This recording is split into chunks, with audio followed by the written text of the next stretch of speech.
जी से असित जी, शुभ दिन आपको। स्वागत है आपका जुलाई के पहले दिन की एफएनओ एक्सपायरी में। बताइए कहाँ ध्यान और रुझान। हम लोगों ने कल शानदार मोमेंटम देखा इन्फोसिस पर और टीसीएस पर। आईटी का इंडेक्स रिकॉर्ड हाई पर बंद हुआ और इन्फोसिस के एडीआर में भी शानदार उछाल आया क्योंकि एक्सेंचर के नतीजे बहुत ही अच्छे थे।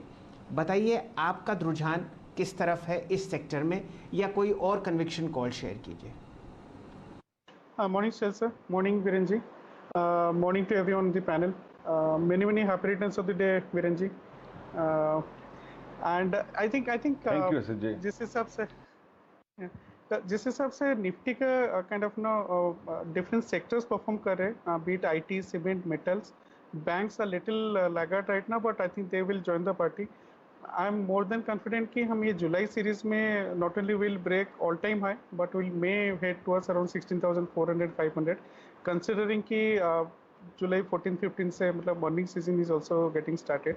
आई think earning will give the required backup for Nifty to travel higher Jones.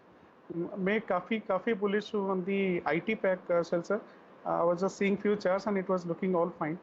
So it's good that कि जैसे एजेक्स इंडिकेट कर रहा है कि कोई बड़ा गैप अप नहीं है. सो लोगों को टाइम मिलेगा एंड वो काइंड ऑफ रैली मिलेगा स्क्रीन के सामने, people can get into the trade. So Nifty में any dip that is getting मतलब 30-40-50 points whatever, that will be a great opportunity to add to the position. तो मैं निफ्टी में 15,800 का कॉल लॉन्ग करूंगा ऑन एनी डे विद 15,700 का kind of stop loss, that kind of thing. But रुझान काफ़ी bullish है and I think we will see some good trading days ahead.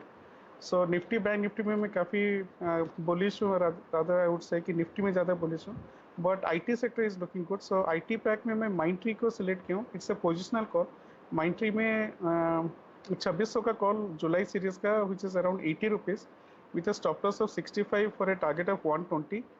इसमें डिसेंट कॉल राइटिंग हुआ है 2500 के लेवल पे. So as long as we are above 2500 I think we will cross 26-2700 in this month also, in this month only. It's a positional call with a rollover of 92%. That's giving a lot of confidence. Bullish engulfing candle बना हुआ है, volume breakout हुआ है, OI is up by 8%. तो structure काफ़ी अच्छा है. कोई भी डिप आए आईटी में, specially Myntra, Infosys, TCS, is a good opportunity to kind of add to the position. So Myntra is buy for me today.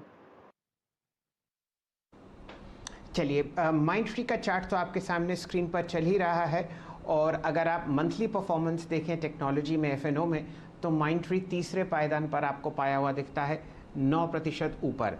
आपसे राय असित जी, टीसीएस और इन्फोसिस पर भी लेंगे. दोनों काउंटर्स डिफाइन करते हैं भारतीय अर्थव्यवस्था में आईटी सेक्टर को, और दोनों ही रिकॉर्ड हाइस पर आपको चलते हुए दिख रहे हैं. मध्यम अवधि के लिए आपको टीसीएस और इन्फोसिस कैसे लगते हैं चार्ट्स पर? Sir, like before coming to TCS and Infosys, what is happening in IT sector? IT sector is giving weekly basis में 20 वीक का बॉक्स ब्रेकआउट. 2 वीक पहले थोड़ा मुझे लग रहा था कि पुल बैक देगा, बट वो पुल बैक आया नहीं है. सो अभी अगर हम देखेंगे तो अराउंड 29,000 पे है. अगर हम स्विंग लो देखेंगे दैट इज अराउंड 28,000. हम आराम से रेग्रेशन चैनल का अपर पॉइंट को हम चूज सकते हैं विच इज अराउंड 32,000.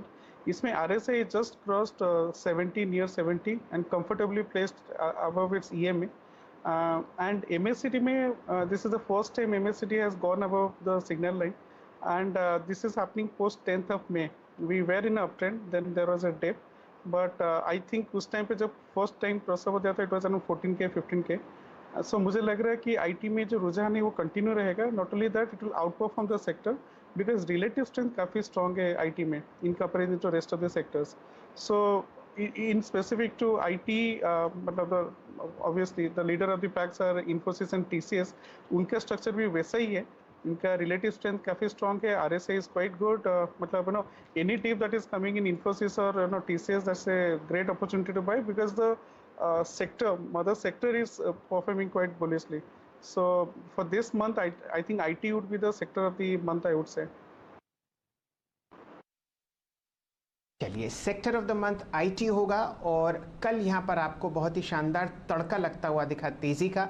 एक्सेंचर ने अपनी तीसरी तिमाही के नतीजे दिखाए और अक्सर इसको हम लोग एक लीडिंग इंडिकेटर मांगते हैं भारतीय आईटी स्टॉक्स के लिए। अगर आप नतीजे देखें इन एक्सेंचर के, तो तीसरी तिमाही के रेवेन्यूज़ वहाँ पर आपको 21% बढ़ते हुए दिखे हैं।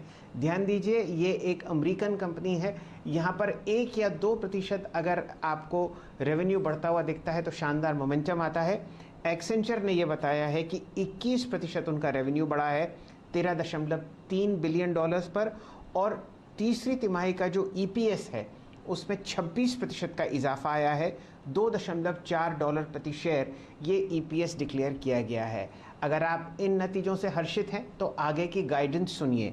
गाइडेंस उन्होंने कहा है कि कैलेंडर 2021 में वो 10 से 11% ज़्यादा उम्मीद करते हैं अपने रेवेन्यूज़ को बढ़ने की, और ये आप समझिए कि हमारे आईटी क्षेत्र के लिए बहुत ही बड़ी उपलब्धि है, क्योंकि हम ये देखते हैं कि जैसे जैसे आपको नैस्डैक बढ़ता हुआ दिखता है वैसे वैसे ही आपको भारत का आईटी इंडेक्स भी बढ़ता हुआ दिखेगा। नैस्डैक में रिकॉर्ड हाई है और हमारे यहाँ भी निफ्टी के आईटी इंडेक्स में आपको रिकॉर्ड हाई लगता हुआ दिखेगा। और माइंडट्री पर आपको मोहर लगाते हुए दिख रहे हैं असित जी, मीडियम टर्म के लिए भी और पोजिशनली भी।